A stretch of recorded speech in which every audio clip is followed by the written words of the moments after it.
Welcome to the Past Life Awakening podcast. Today, my guest is Fotoula Adrimi.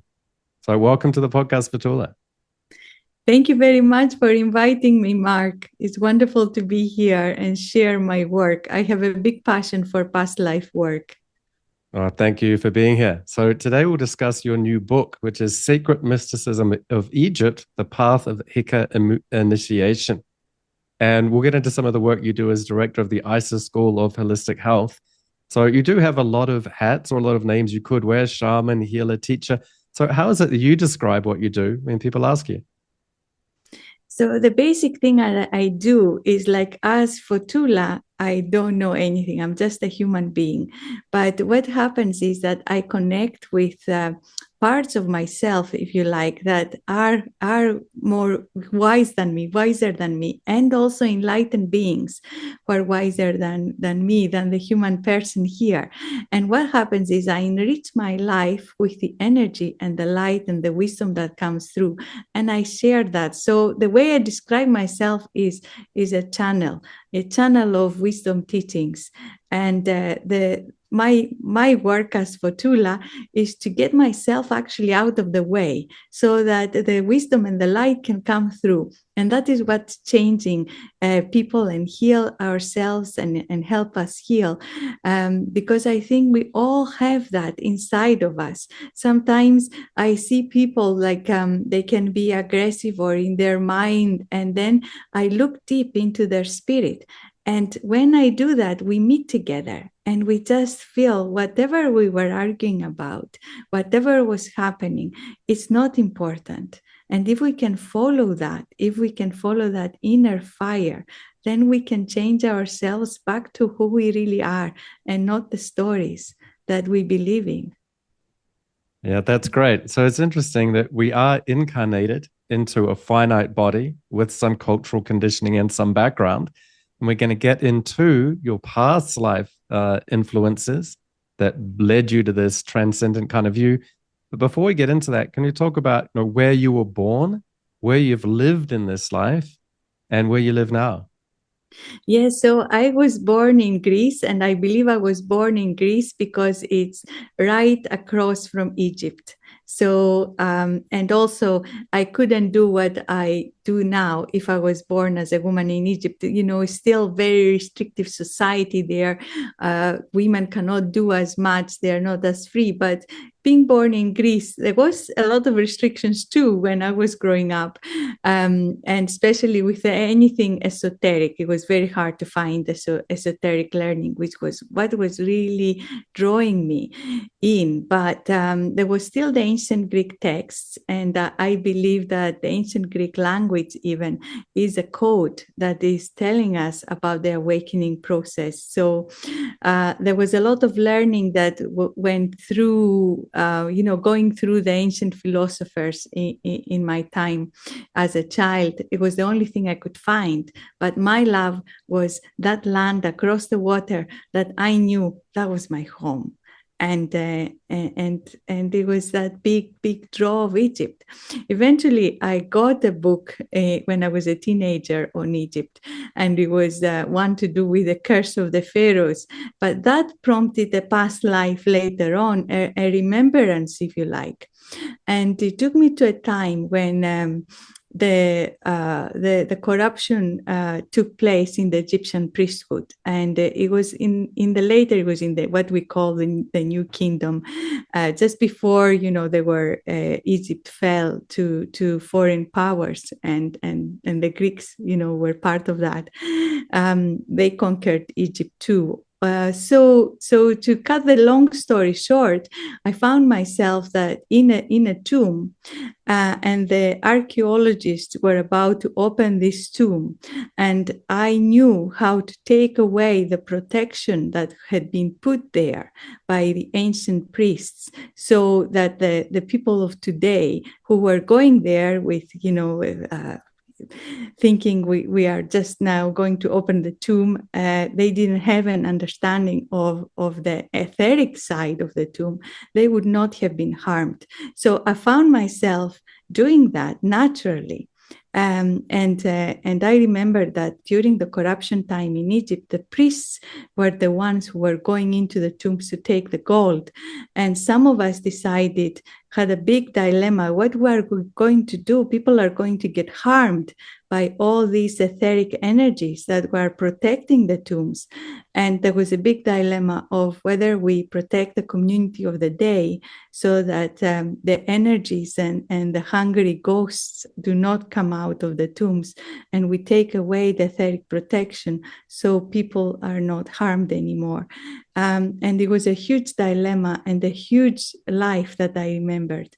And some of that gift was just like being ignited by me finding myself in a journey, if you like, without actually organizing it. It's just like it happened. I was there and I was doing the same thing again. Eventually, I decided to give back that gift because I thought, well, you know, it's not my job now. It's not my job anymore, but it was part of a past life. And I think we have gifts that are being reignited. But I can talk for Scotland, so and I live in Scotland now, so I can say that. So my journey started in Greece, and then when I was 24, I moved to Paris and for a year, and then eventually moved to Scotland. And something happened to me when I was 30. There was like this textbook case, according to the astrologers, is the Saturn return, but I didn't know much of astrology. I didn't know, much of anything. And all of a sudden, I became very interested in the spiritual arts, and it was like a hunger. I have to find out more about that. And my life just took me into a huge path of learning. And I went down the shamanic path that comes from my father's side, and it's in my lineage. And then I met it in the West here, and it's something that I completely love. But the shamanic path was based on all the knowledge that started to drip through from the life I had in ancient Egypt. And I had many lifetimes there. It wasn't just that one life. There are many lifetimes. And because Egypt lasted for so long, Egypt lasted for thousands of years. It was this esoteric school for thousands of years. So there was a lot to do and a lot to remember. And my helping spirit in shamanism is the goddess Isis, who is very, very present in my work. And she came also as the teacher for this work of esoteric Egypt. And she reminded me, bit by bit, all the things that I knew and are still remembering. I haven't finished the remembering process, but I have, with her help, there's just so much to share. I went to Egypt and I had a lot of experiences there. I came back and she started to give me the teachings. I started to write them, and then people started to find me. They were dreaming about me. They were dreaming of Isis. That first year, Isis said, you now have to go and teach this work that you know about. I was so scared, of course, and full of doubt as a human person. But people had dreams of me and they kind of found me. And in that first year, everybody who came for me to share these teachings came through a dream or a spiritual experience. I never advertised. I was hiding away. But then after that, Isis said, right now, you have to do it in your world. I have done enough. I gave you a first start. You go and do it now. And I have been teaching her work ever since. Yeah, that's great. And so you mentioned going to the Sorbonne. You actually had classical education. You got up to an MSc? Yes. Actually, in the Sorbonne, I went to learn, a master in town planning. That's what I did. And then when I came to Scotland, there was another chapter altogether of my life. For the first 6 years, I lived a very conventional life. I was practicing town planning. I loved my job. It was making environments and places beautiful, because I worked in regeneration and building beautiful city centers. So I loved my job. But then when the a spiritual path opened all of a sudden. There was no doubt. This is your path. This is your life. And then I started to see what wasn't working in my present life. Everything became clear. And I had to then take action so that my life was resonating with the person that the new me that was emerging, what was the real me inside. So yeah. I mean, that comes back. You're initially talking about I've got to put Fotoula to the side or let this other thing come through, but then it is like we are conditioned into it. I'm Greek. I've got all that lineage, and then I'm conditioned by my education, and we have to build up some sort of sense of self in this life. But then it's also with this healing work, it's really a sense of being called to it, and having a talent for it is really important. And so then that's something where recalling your past lives helps you become less convinced by a singular, finite, this life incarnation. And so that's something that's quite interesting. And in the book, you talk about a number of initiations and practices, but you also do, and you do bring up past lives quite a bit. And so there's this sense of remembering all of these past lives that helps you remember and then bring that work back into this life. And before we get into that, I just in terms of the technical process, there was an interesting part in the book where I think it was one of the first times you saw yourself in a desert and you were asked, why do you wish to go there to the past life? And you said, well, a friend told me about it and I'm curious. And then suddenly the vision disappeared. And then you reflected on why you wanted to go there and you went back. And when you were asked, why do you want to recall your past lives? You said, I want to remember spiritual truths and help myself in the world. And then the past lives opened up to you. So I thought this is a fantastic illustration of the difference between having the right intention and preparation to go into a past life. Because if you just go in curious without much of an idea, you won't get it.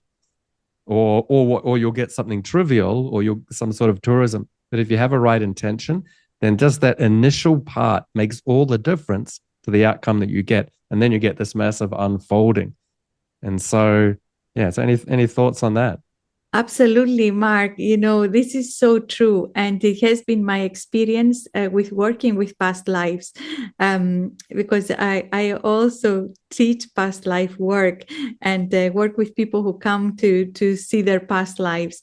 And sometimes people come, because of curiosity, and they are excited to see what past life they will go into. And a lot of the times, the soul has a completely different intention. The soul says, I want to be whole. So sometimes the past life work means that, it won't be going to a wonderful life because that might not have anything to give you, but it might be something that you need to heal or you need to learn. So I found the right intention very important. It's like sending, this intention into the heart of creation, and you're co-creating something. And there's a bigger side of you, what we call the Ka in ancient Egypt, the observer, if you like, in Buddhism, the etheric self, who is really guiding you to go and step into that past life. And you might have an idea, oh, I have memories from here and there, but it will be that past life that you need right now that is the right one. So I have found what you're saying, it was I was in some ways naive when I first asked to go and see my past lives in ancient Egypt, and thinking, I want to find out because my friend said as you described. And I had to really dig deep and ask myself, why do I want to do that? That's such a key thing. When I work with students, that you've got to dig is a key thing that I have to repeat. I have to repeat it again and again because people don't inherently. And we often stumble across these things and not realize what we've got. And then we have some sort of block. And so it could have been that I tried to remember a past life, then the whole thing disappeared, and then I got interested in something else. But as we all have that, we reflect on it, we dig, we define what we want, which is I'm curious, but then we refine that and get something better, and then we get a much better result. So if people are stumbling, and people often ask me questions, I've stumbled at this point or that point, and part of the thing is just keep digging, keep thinking about it, don't give up on it, and keep going into it. And of course, having a professional to guide you through it. We'll get you through all of that. But people often stumble into it. And coincidentally, I kind of stumbled into things myself. So I also had this persona of Mark, that as a 24-year-old, knowing nothing about spirituality and having not much interest beside a forgotten aspect of my childhood, I went to Egypt, into the Great Pyramid in Giza, and a security guard said, "If you give me some baksheesh and a bribe, I'll let you go down this special, or this one blocked off tunnel." And so I went down there in Giza, and that's where I felt for the first time what I'd describe as a spiritual energy. That's not terms I would have used then. 2 years later, I'm meditating in the Himalayas because it activated something in me that made me open to those things. And I would later then remember a past life that I had in Egypt. But so that's a big part of the work that you do. Your book is about Egyptian initiations, and you were born in Greece, but you're now gone over to Egypt and spent time. So can you tell us about the effect of those sites on people's journey? What leads you then to take pilgrimages there? But some of your early experiences that might have turned the lights on for you as well. Yeah, it was something interesting that you said before. It's a calling. You said that you have to be called to. And in 2009, I had a dream of Isis, goddess Isis, who said to me, "You are going to take a pilgrimage, a small group of people to Egypt. There are going to be 8 people, and you are going to go there and there and there, all these different sites. You are going to go there for September equinox in 2010, it was, and that's what you're going to do. Go and organize the trip." So I was so excited. And that's how I go. I always have a dream of my helping spirit Isis saying, "You have to go there." And if I deviate from her plan, because in the first one I thought, well, she had included a lot of sites, but she had never included a Nile cruise. And I thought, as a Fotoula, as a person, people would not come if there is no Nile cruise. And I organized it with a Nile cruise, and people were phoning and saying, "We like the trip, but this Nile cruise does not resonate with us." So I took it out, and since then I've been really listening. And the times we go there, it's almost like everything arranged, a bit like what happened to you. It's like the sites open up for us. People are waiting for us there. In one of the sites that I absolutely love, and is the temple of the Ramses III in the West Bank of Luxor. This is an amazing temple, and I went there in 2011. It was just after the revolution, so there was nobody there, no tourists. I mean, of course, there were the guards, and one of the guards came to me and said, "I'm here. I'm sent here." And he said, "I see that there are only, how many we were. There was one person still to come. She had not walked in with the rest of us." She said, "But I've been told there are so many people. There's another person supposed to be here." And then I said, "I'll go and get her." Yes, you're right. So there are these synchronicities that, people, they are really are guided by their dreams. They're very devout. They're doing the spiritual work. There are initiates there, but they keep it, of course, secret, because it's not open. Everybody knows it happens in the villages, etc., but it's not open and it's not advertised. And this person came and took us through the temple, and he opened some portals. I walk in one of the portals towards the back of the temple, which is built like a walking meditation, because you go through one gate and then you walk a bit more and you go through another part and another part. So it's like a walking meditation where gradually you build your etheric energy, you build that energy, you get more of that, you clear something, you're more the spirit, and then you move in. And then when we walked through that place, I felt so happy, because I was no longer in the Earth's vibration. I was in the vibration of the Sirius star. And it was like incredible to think that on the Earth, this energy actually exists, this vibrational field that this person opened up exists. So I was very grateful to him. He took us, he said, please meditate here, please stay here, because this is now open for you. And it's some of these places are closed and you need to have the key to open them up, because I went back again another day and that field wasn't there. So it's like a gift at the time, such a beautiful gift. And so when we go to Egypt, we are following the itinerary from Goddess Isis, from my helping spirit. And she takes us to these different places, and it's very intense. The energy is so strong. It's like something that, you know, I have not found anywhere. And sometimes it's a very strong purification. If people are carrying things from a past life, if people are carrying things in their energy field, in their aura, if they have like implants and things, they might feel this purification. It's real. They might get like, they need to rest for a day after that, because their whole body is being rearranged. The whole aura is activated, and we need to give the time for that. But I think for people who really go into their heart and they don't go into the ego, look what I got, look how much it is, then the door closes. If we stay in our heart and we go there open, and we stay open, then our journey really accelerates. And I've seen this in so many people. I've seen people, like what you said, that had not felt the spiritual energy, had done a lot of work, different energy systems, and they said, I never feel the energy. There is, you know, everybody else says, oh, I feel the tingling, I feel the heat in my hands. And they say, no matter what happens, I never feel anything. And they go to Egypt and the channel opens. I've seen people who had never worked with their voice, never chanted anything. They hated their voice. And we go into one of the pyramids in Saqqara, which is an amazing pyramid. And it's one of the earlier ones, and we went there, and this person who had never felt anything, all of a sudden knows that they are a priest. They are just like they're saying, I know I'm a male.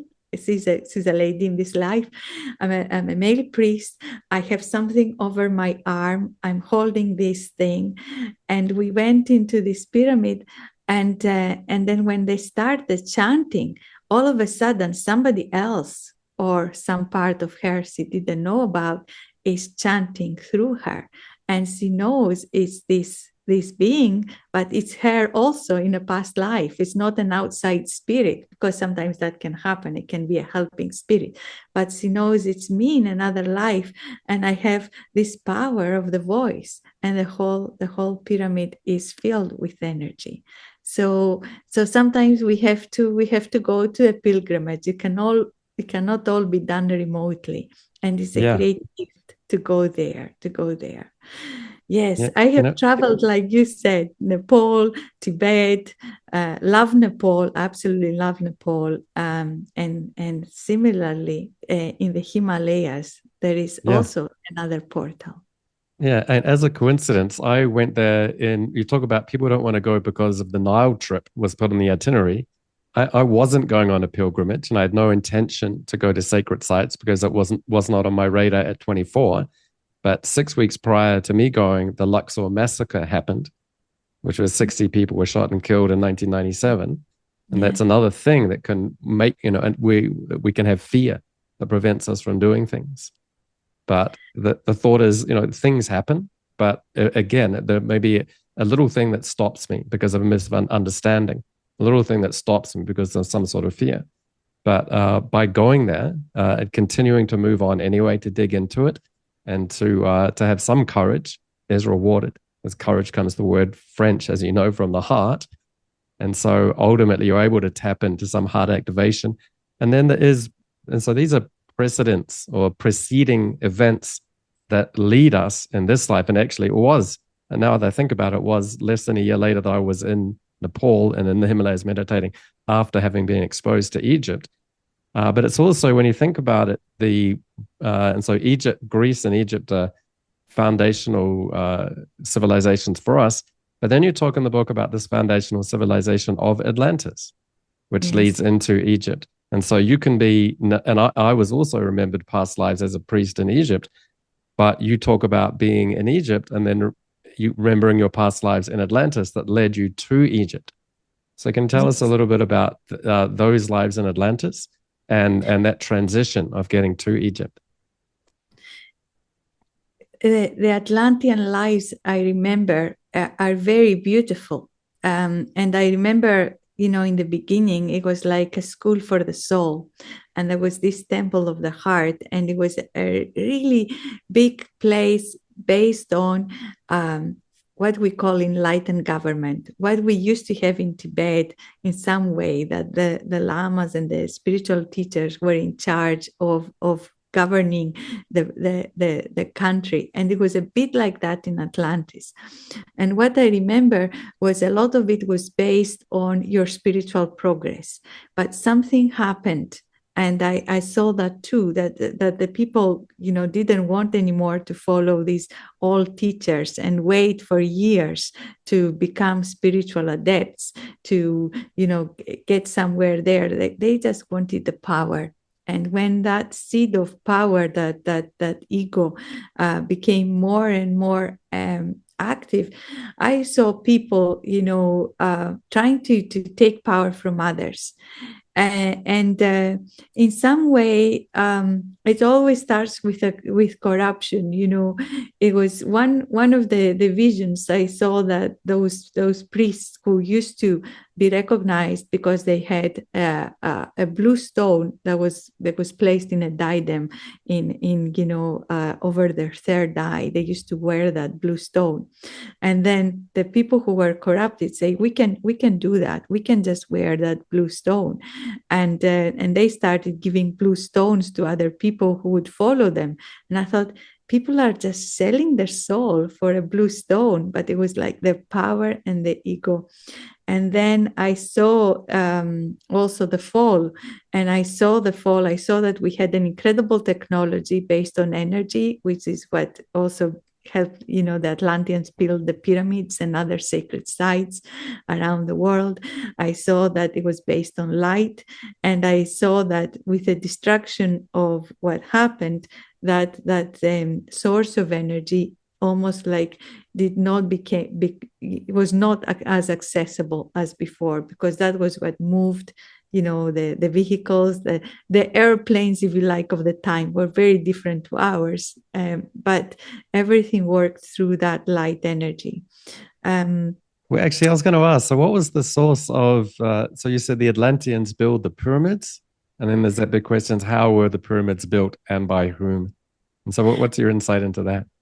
So my insight was that the Atlantean people at some point wanted to connect the different parts of their world with etheric sites of power.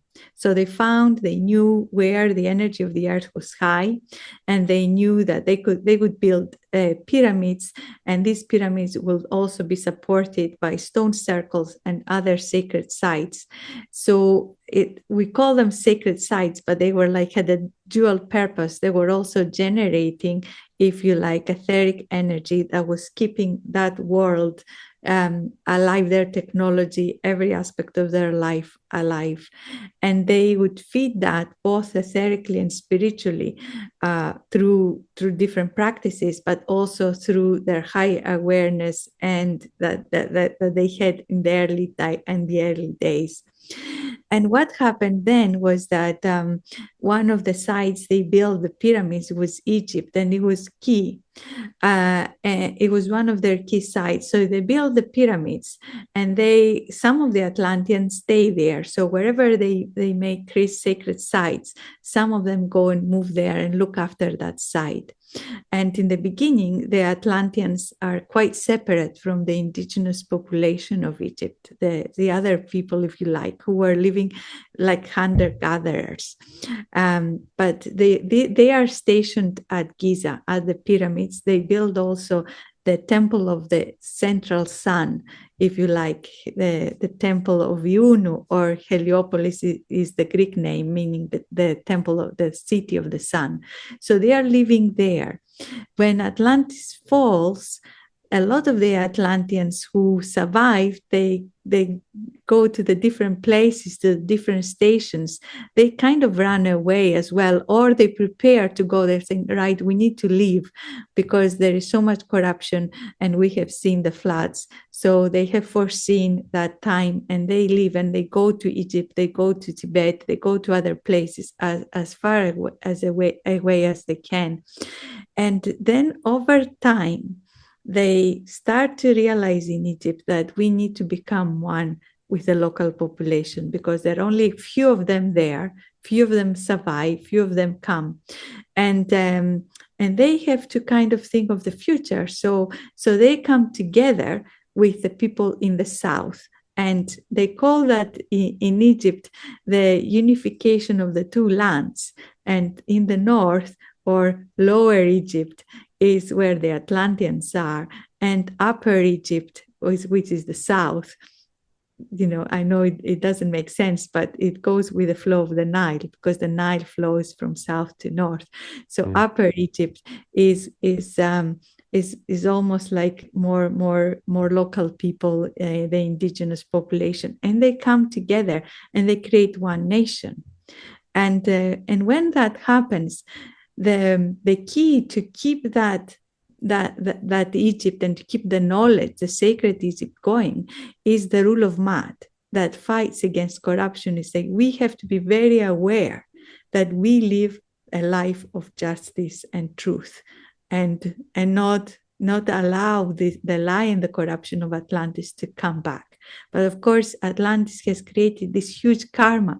We're still reliving that karma of Atlantis. We haven't cleared it yet. And Egypt eventually fell into the corruption too, but the intention was very much through safeguarding a way of life that is truth and justice, that the rule of Ma'at, then we can create that big esoteric school. We can live a good life, everybody can enjoy prosperity, and we can work together. And that Egypt lasted for thousands of years based on the rule of Ma'at. They really tried from the pharaoh, who was the safeguarding Ma'at, the temples, everybody to the farmer and everybody. The aim is try to live your life, through justice, divine love, truth, and honoring everybody.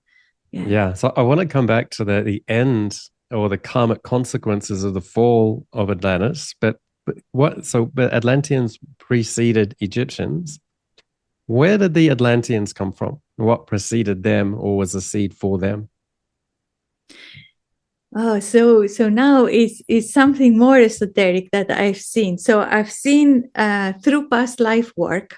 When I do the past life, I teach the past life work. Sometimes we have time in our workshop to go and do healing for the earth, and we have seen wonderful things. And so the first thing we've seen was the Lemurian people, and we saw that they were quite short, if you like, and they were so much in touch with the earth, and they had the heart of a child.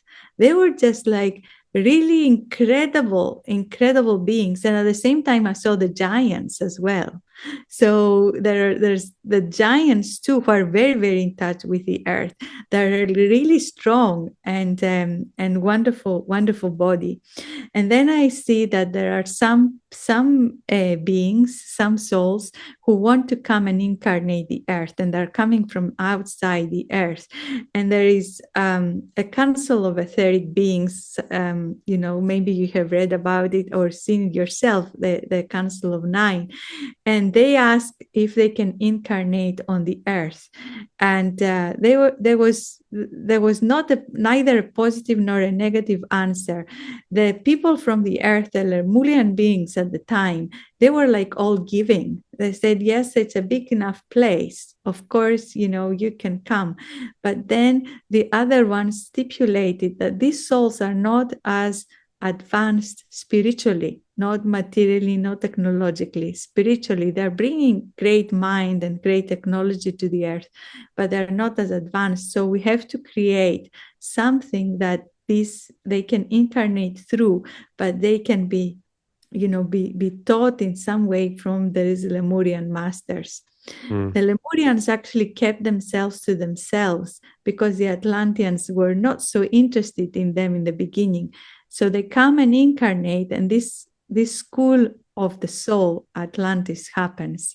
And it's an incredible civilization because they bring the incredible mind they had, all the technology, all the remembrance, but at the same time, spiritual teachers, beings of light, incarnate to help them, to say, you have to, go through this process because this is quite an advanced planet.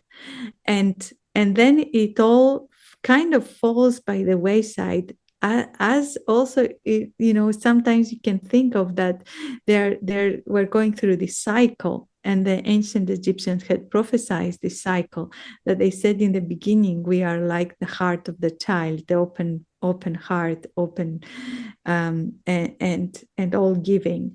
And then we are going to go through the time of the mind. And this is a very difficult time, but incredible growth can take place through that time. And then after that, we are now walking through the end of that time to go into the time of the spirit, where we have seen the destruction that the egoic and conditioned mind can do. And then we choose through our spiritual growth to become again the everlasting light that we are. So we're going to these different eras that are kind of part of the journey. So you can say it's not like good or bad. It's just that's maybe part of the school too. Yeah, but you're talking in terms of etheric beings and spiritual journeys.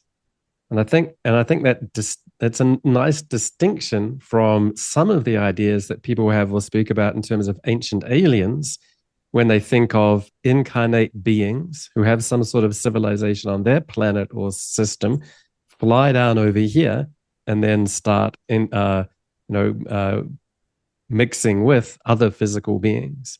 And so, in the pyramids, there are the connections to the Orion belts, etc., and all of that. And so what you're talking about, and that is part of my understanding as well, which is people are very in the conventional world, very stuck on this idea of physical beings coming along.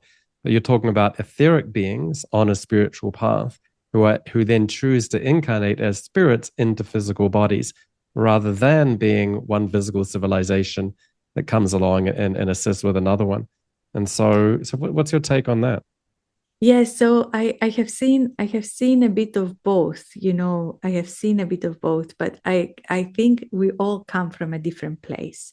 I think in the beginning, in some ways, and there are indigenous myths that talk about that as well, that in the beginning, there was nothing on earth, it was covered by water.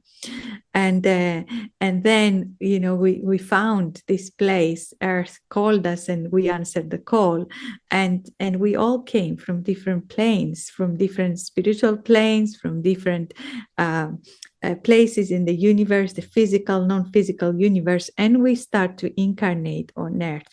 And I think there is this doorway that is controlled, like who can come here, and it's not like I decide I'm going to incarnate on earth. It's almost like there is a process and a permission required for you to come here. And I think at some points, there was this violation, if you like, from some beings who decide that now we want to incarnate on earth. And I've seen that recently too, where they abduct the existing humans, and they try to, because you have to have a physical body that responds to this planet. Nothing else can exist unless you're able to exist in the conditions of the earth. Otherwise, it's like us trying to live in the moon.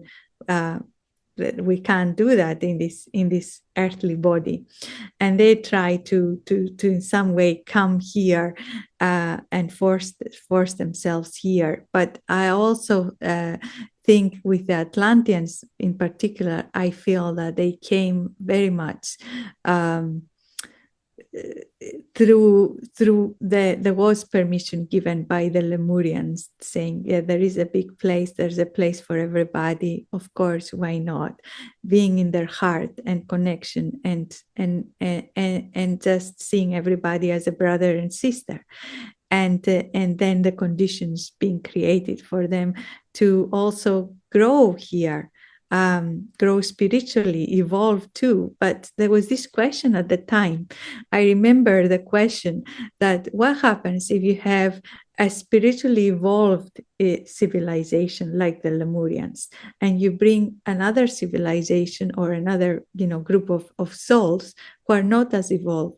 Will they evolve? Will they grow? Or will they take the other ones down? And nobody knew the answer really to that. It was like an experiment. But I'm not saying an experiment as a sinister word. It's like, what will happen if that takes, when they come together? And at the moment, we can say that probably, the less evolved civilization brought the Earth's vibration down, instead of them growing even together into a higher plane. And there are myths. I actually, when I went to Tibet, there was a myth that was shared with me by the lamas there, and what they said was that in their tradition they have this story where there is a very evolved disciple of Buddha who's almost like ready to get enlightened, and he's on the earth. And then there's the devil, which looks like the little devil, comes and says, "Will you marry me so we can be together? Because I love your light so much. I love you so much."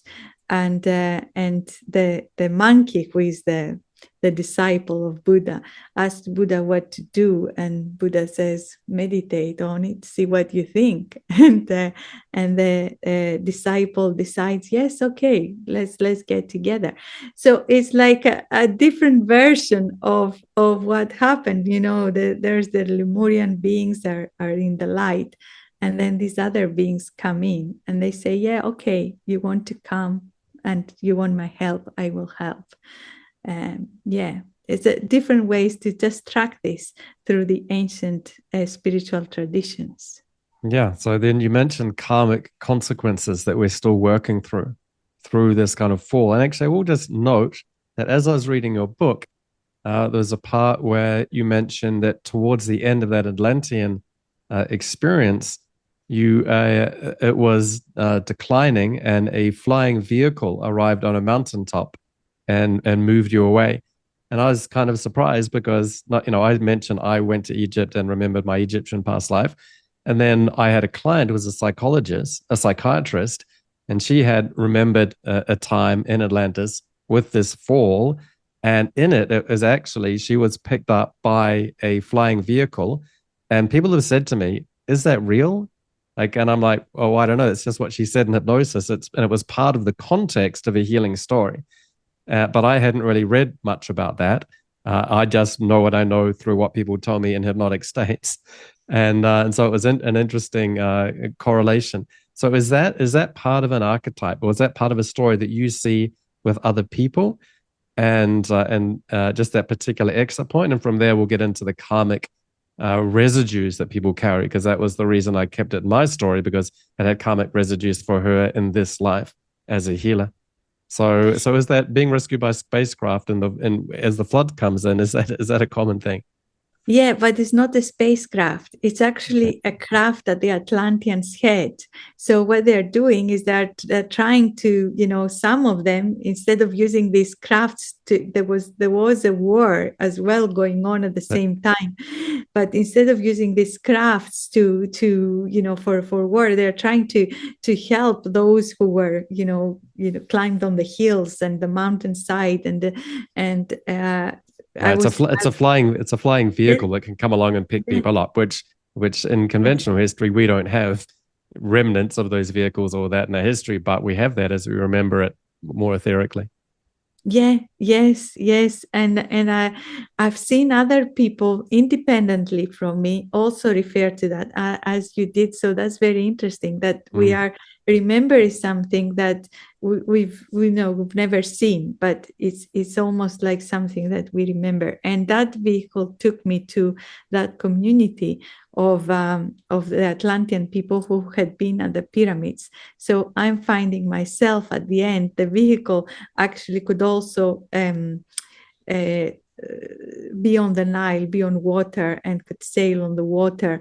So that vehicle then comes into the water and then eventually arrives at the site of the pyramids where the other Atlanteans, the rest of the community is there.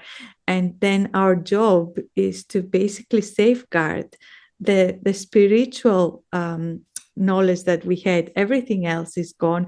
The world has gone crazy at the time. There's been this terrible destruction, terrible war, terrible corruption, and we see that everywhere now on the planet nobody lives according to the rule of mud. Brother is killing brother, and we think the only way is to keep our consciousness high and to raise our consciousness. So in the first, phase, if you like, when the Atlanteans start to live in Egypt, in that community, they keep themselves separate because they want to safeguard the vibration of the earth. They realize at some point we can't do it alone. So we have to expand our school, and we have in some ways tried to open the doors to the indigenous people and remind humanity of who you are within, and work together. And of course, that door means an initiation and an elevation of consciousness. So in the book, I described the experience of one of my spirit guides who incarnated and became a high priest in Egypt, and his initiation process. And he had to do all with the weighing of the heart. That we see in the papyrus, and is supposed to be, of course, what happens to you after death. But this was also the how you live your life. So is your heart light, or is it heavy and corrupted? And if your heart is light, and you want to serve, then you can enter the temple. Yeah, so we're carrying this lineage of spiritual learnings that is preserved and taken forward, but we're also carrying the kind of the weight of the residues of some of these falls. And so what can you tell us a bit about some of the things that you help people resolve? So if they're on a spiritual or spiritual awakening path or healer's path, they may have these apparently dualistic opposites that bring in some of that conflict or blocking, or makes them hesitate in some way. So is it, and so that's something you've actually got an individual story about Helen, which I'd like to get to, but yes, but collectively, is that something that you notice as well, that you have to work with through a lot of people? Yes, so what happened was that in the time of corruption in Atlantis, and that happened also in Egypt too at some point, was that during that time, there were the dark rituals. They were, working with very low vibrational spirits that were basically controlling people. And the way to control people was also through initiations and dark rituals that left energy imprints and symbols in their body. And I remember once when we went to a part of a temple in Egypt, and it was a closed site. It was one of the places you can't access. And one of the women who was with us, she felt very sick. She actually felt like throwing up. And she said, I can't be here, because she could feel this was where she had, been initiated, and that all those, the initiation had not gone right. Either the priest who was basically told to initiate her, he didn't know what he was doing. He wasn't connected, and there was like all this darkness coming to her, and she had carried that heaviness. And every time she basically said, every time I try to connect with the Egyptian energies that I love, I feel this huge fear tearing me apart. I feel this, that there is something blocking me. There is, and I feel that, it's almost like something dirty and black. And when we did the work and we removed all that, it was just incredible. She went through 2 days of physical purification as well. Her body was cleansing, and we were supporting her in the group. And then when she went back, she said, "Oh my God, it's just another way, another." I am now open. She was like a very spiritual person in that life. She wanted to be initiated. She wanted to serve, but she never got the chance. She was basically. It was the misuse of energy, and now she has that chance. So it's like fixing something that happened thousands of years ago. So what I see sometimes is people that they can have it's not just Helen, it's just other people too. Somehow they find me, and they encounter things that never should have happened. These dark rituals, and they describe them. And one woman, she was so afraid of doing something in Egypt. It kept coming to her. Egypt kept coming to her, but she said, "I can't open that door because I'm so afraid." And what happened to her was that she had this horrible, almost like a sacrifice, if you like, which never happened officially. Officially, the only offering you made to the temple was the lotus flower. There was no blood sacrifice. But in the, if you like, the demonic side, the dark rituals, there was all that. So I said to her at the end, "Why did you have to go through that life?" And she said to me, because she's a healer and she's a really beautiful soul, she said, "Because I will never work for the dark." That was so beautiful. And she has spent her years, through the shamanic path, now through the Egyptian path as well, working for her community as a healer all these years. But now she regained her power, and she understands, I've never been tempted to do anything wrong. I've never been tempted to manipulate the energy for my own personal means. I've never been. And that was why. That was my lesson. And she cleared that through the past life work and the Egyptian healing. Yeah, that's something I see a lot in my work as well. So a lot of the past lives, you'll find that there were spirit attachments, we'll call them, from that have causes in past lives. So people can do spirit releasement work and maybe find a dark energy and ask it to go into the light. But a lot of times you have to regress to the causes and undo, if it gets complex, a tricky, tangled one. And so that's where past lives come in, and these complications of these rituals and actions that self or other took. So there's quite an undoing. And so do you notice that in the work that you do? And are there specific distinctions between types of entities in clearing these? Yes. So I have seen there are obviously non-human entities. They're what you call, people call them demonic or whatever, but that gives, make people frightened. So I would say unskillful entities that there can be really, there are also entities that shouldn't be here, that have come from another realm, connected to the earth, but not of this physical vibration of so they should not be in our world. And there are also what we call the hungry ghosts, who are basically human beings that have changed so much. Maybe they have died in some difficult way, but also maybe they had done unskillful energy work. Maybe they had done black magic or whatever. And when these people die, sometimes instead of going to the light, they meet the unskillful entity or the demon that they had invoked in their life. So when they die, they're not free. They are still chained to this being who is controlling them and then sending them as a curse, to other human beings who are also unable to move on. So sometimes when I do curse removal, I see that there are hungry ghosts attached to this person who were sent by the person who did the black magic work. So we have to also help them move on and then release the curse.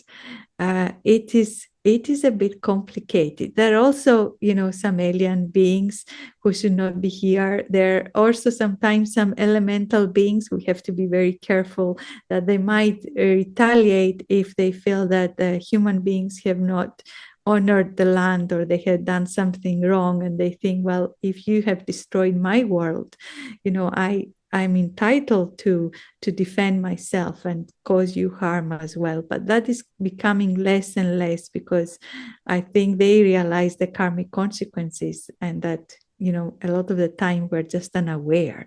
We don't do it out of malice. We're just unaware. Yeah, I see exactly the same things in my practice. And that's part of the things I will discuss with these entities and inform them of the karmic consequences that they're taking on, and advising them, think again, what action do you really want to take, understanding the karmic consequences of this thing. And they'll say, oh, I suppose when you put it like that, that is true. And we'll stop doing what we're doing. And so it's kind of fascinating, all of these through lines and crossovers. And so as we're getting to the end, just want to ask you about the training. So there's the book that people can read. So we've touched on, and within the book, actually, there are a lot of practices and things you can do that are very practical. And so I guess that then links into the work that you do in your teaching. So how can people get the book, and how can they work with you in person or through trainings or retreats or pilgrimages? So the book is a transmission of light. So I wrote it, of course, with a lot of help. As I said, I'm just a channel. So I wrote it with the help from my helping spirit and my own experiences and what happened over the years, to help people understand the bigger meanings of this etheric work. It is a transmission of light. So people, have started writing to me and saying, I've read the book and this energy came and understood something, and I had these experiences. So the book is a really great start. The other thing I'm teaching is from the end of September, I will have a webinars on the introduction, once a month, introduction to the ancient Egyptian mysteries. And these have to do with a lot of the information of the mysteries, but also include the spiritual practice. And people can do that no matter what is their path. It is going to help whatever you're doing is contributing to that, to your spiritual work. And then there is the bigger picture, which is the path of the initiate, which is what Goddess Isis gave me since 2006.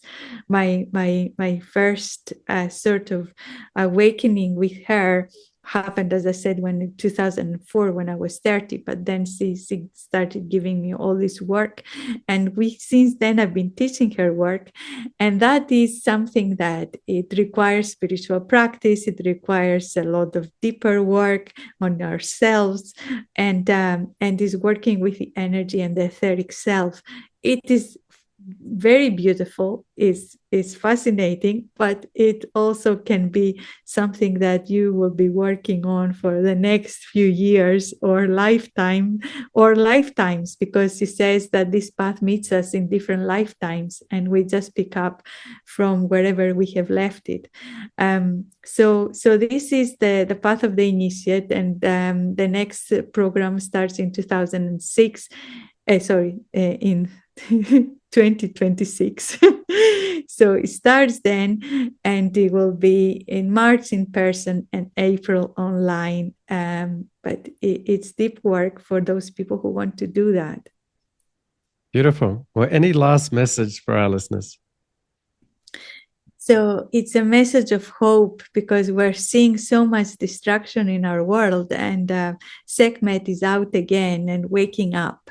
And Sekhmet is the destroyer, and we're seeing that destruction. But through that destruction, a new reality is emerging, and this has to do with us. It has to do with us awakening deep within us and creating the world and our life, starting from ourselves, bringing ourselves back into the wholeness of our spirit. And my helping spirit, see, I have a newsletter every month, and the next one coming in September.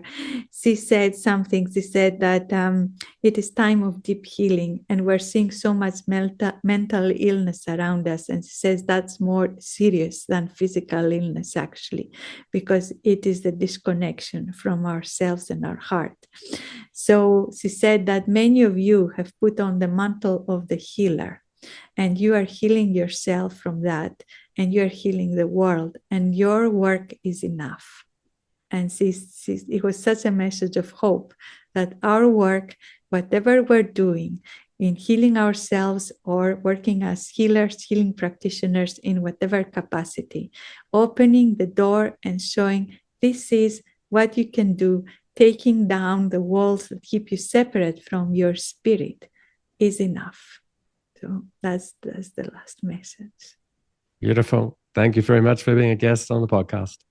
Thank you so much, Mark. Thank you very much. And to everybody listening, infinite blessings to all of us and our work. Thank you.